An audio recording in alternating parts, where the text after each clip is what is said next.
fitnah, kan begitu ya, fitnah itu begitu merajalela, dusta begitu merajalela di antara mereka tidak saling mengingatkan. Jadi masing-masing dari masa bodoh. Nah, karena begitulah, karena sikap itulah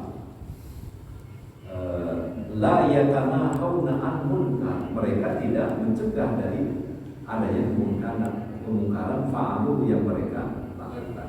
Labi sama kanu yaf'alun. Nah, sungguh sangat buruk apa yang mereka perbuat. Nah, jadi sekali lagi perbedaan umat Nabi Muhammad SAW kenapa menjadi umat terbaik? Karena di antara umat Nabi Muhammad itu dianjurkan untuk menasehati dalam kebaikan dan juga saling mencegah di dalam kemungkaran. Nah, itu bedanya. Maka dengan adanya konsep itu, maka Allah akan selalu menurunkan rahmat. Kalau dosa, ya itu dimanapun dosa akan selalu ada. Kemaksiatan selalu ada. Tapi seiring dengan itu berjalannya syariat juga selalu dilaksanakan sehingga berimbang. Tetapi ketika kita melihat itu kemungkaran itu, maka kata Nabi paliyubayyirhu dia ini.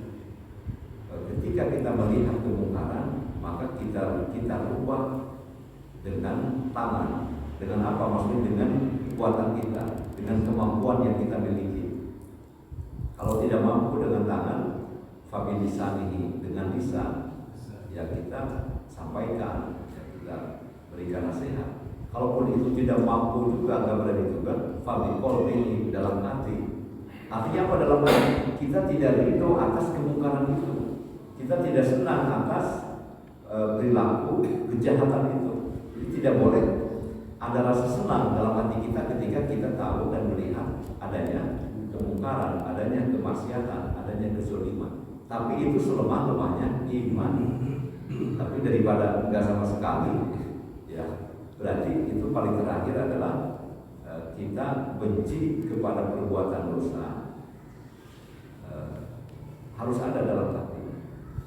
Ketika seseorang melakukan dosa, melakukan maksiat, kita benci terhadap dosa yang dilakukan. Tetapi jangan membenci orangnya. Jangan membenci orangnya. Maka semampu kita berusaha memberikan apa? Familisar ini memberikan nasihat. Nah, inilah keistimewaan umat Nabi Muhammad SAW. Kemudian taro katsiran minhum yatawallawna. Coba dibaca dulu. Kita baca sekali lagi.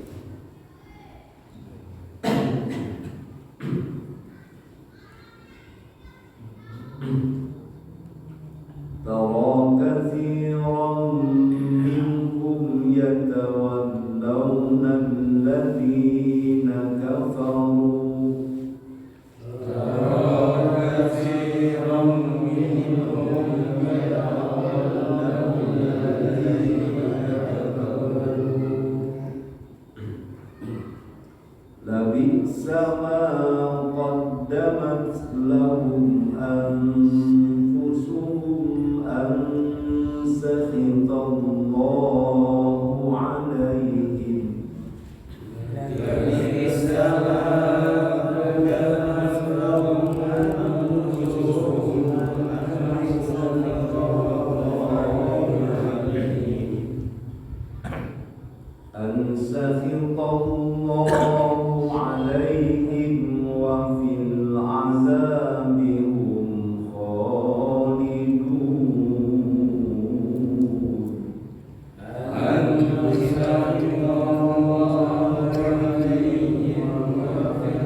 اتخذوهم أولياء وما أنزل إليهم اتخذوهم أولياء ولكن كثيرا منهم فاسقون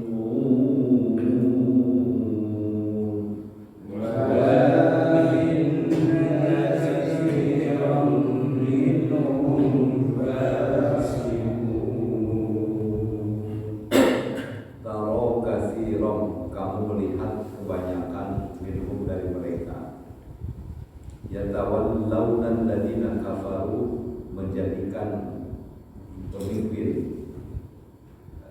ya kepada alladziina kafaru orang-orang kafir. Jadi kamu melihat banyak di antara mereka itu saling tolong menolong dengan orang-orang kafir, dengan orang-orang musyrik. Jadi saling bahu membahunya dengan orang-orang kafir, saling tolong menolongnya dengan orang-orang kafir.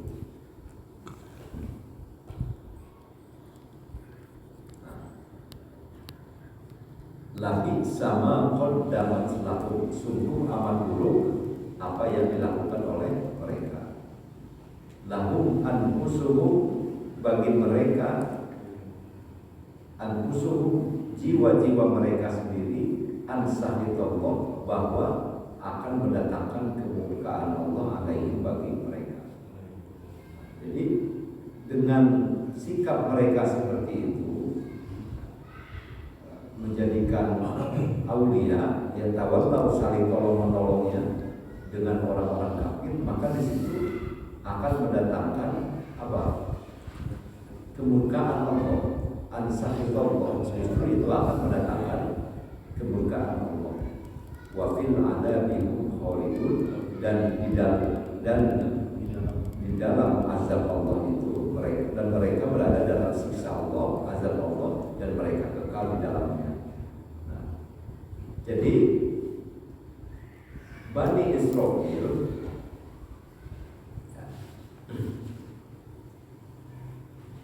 mereka itu gemarnya itu saling tolong menolongnya, bahu membahunya sesama yang kafir. Sementara di antara mereka tidak pernah saling menasehati, tidak pernah saling menegur atas kemungkaran. Mereka gemarnya adalah bahu membahu sesama terhadap orang yang kafir. Maka disitulah salah satu sebab Allah mendatangkan laknatnya atau kemurkaannya. Ansahitullah alaihi wa fil adzabihum khalidun, dan mereka kekal di dalam siksanya.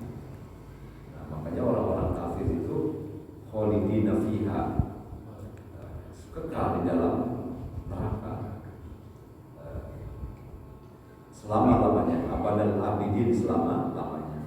Berbeda dengan orang-orang mukmin, sepanjang dalam hati ada keyakinan kepada Allah Subhanahu wa taala, keimanan kepada Allah Subhanahu wa taala, maka seorang mukmin itu pasti akan merasakan surga.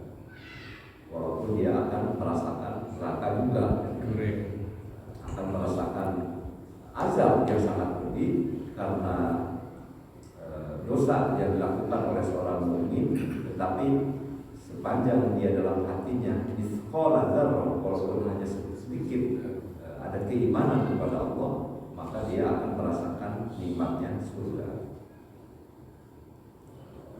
Walau kanu yu'minuna billah wan nabiyyi, dan sekiranya mereka beriman kepada Allah dan beriman kepada Nabi, wa ma unzila ilaihi, dan juga apa yang diturunkan kepadanya, mattakhadhuhum, tidaklah mereka mengambil orang-orang kafir itu aulia sebagai pemimpin. Jadi sekiranya mereka itu beriman kepada Allah, lalu beriman kepada Nabi Muhammad SAW dan juga beriman kepada apa yang diturunkan kepadanya, yakni kepada kitab Taurat dan Injil.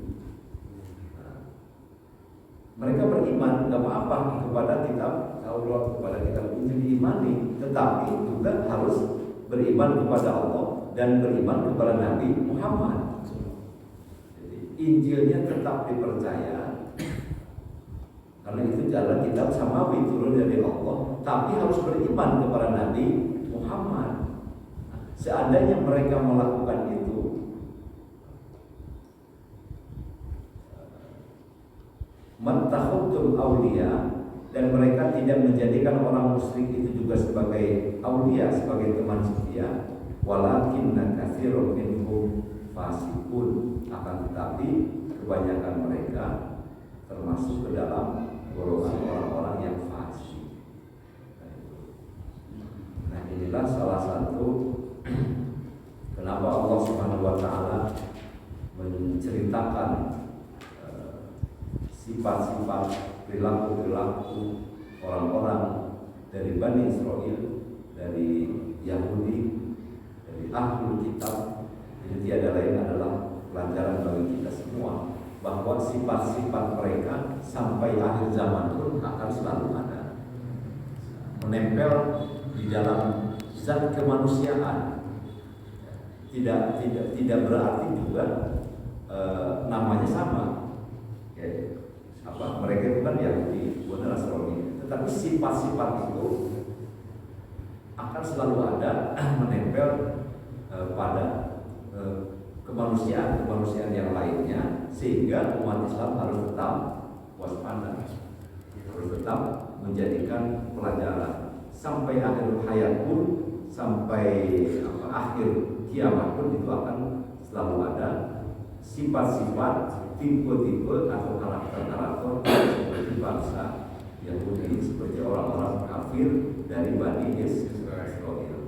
Karena kita harus selalu berhati-hati dan waspada bagaimana caranya kita meneguhkan keyakinan kita, menjaga agama kita, mempertahankan agama kita dengan sesuai dengan cara-cara yang kita mampu, dan insya Allah kita sebagai umat Nabi Muhammad SAW akan selalu dalam rahmatnya dan syafaatnya Rasulullah SAW. Amin ya rabbal alamin. Jadi itu yang kita inginkan.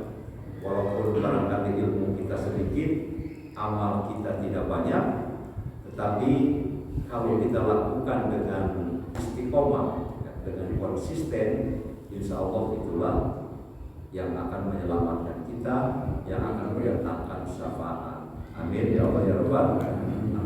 Mudah-mudahan ada manfaatnya untuk kita semua. Alhamdulillah wa iyyakum ajmain. Alhamdulillah Allahumma shalli ala sayyidina Muhammad wa ala alihi wa sahbihi ajmain. Allahumma ighfir lana ya Rabbana ya Rahim. Allahumma ighfir lana dhunubanana wa rahmatana wa rabbayana saghira wa li jami'il muslimin wa muslimati wal mu'minina wal mu'minati al-ahya'i minhum wal amwat. Allahumma inna nas'aluka al-huda wat tuqa wal 'afwa wal ghina. Allahumma inna nas'aluka al-'afwa wal 'afiyah wal mu'afata ad-daimah fid dunya wal akhirah. Rabbana atina fid dunya hasanah wa fil akhirati hasanatan wa qina adzabannar. Wa sallallahu ala sayyidina Muhammad wa ala alihi wa sahbihi wasallam. Subhana rabbika rabbil izzati amma yasifun wa salamun ala al-mursalin walhamdulillahi rabbil alamin. Assalamualaikum warahmatullahi wabarakatuh.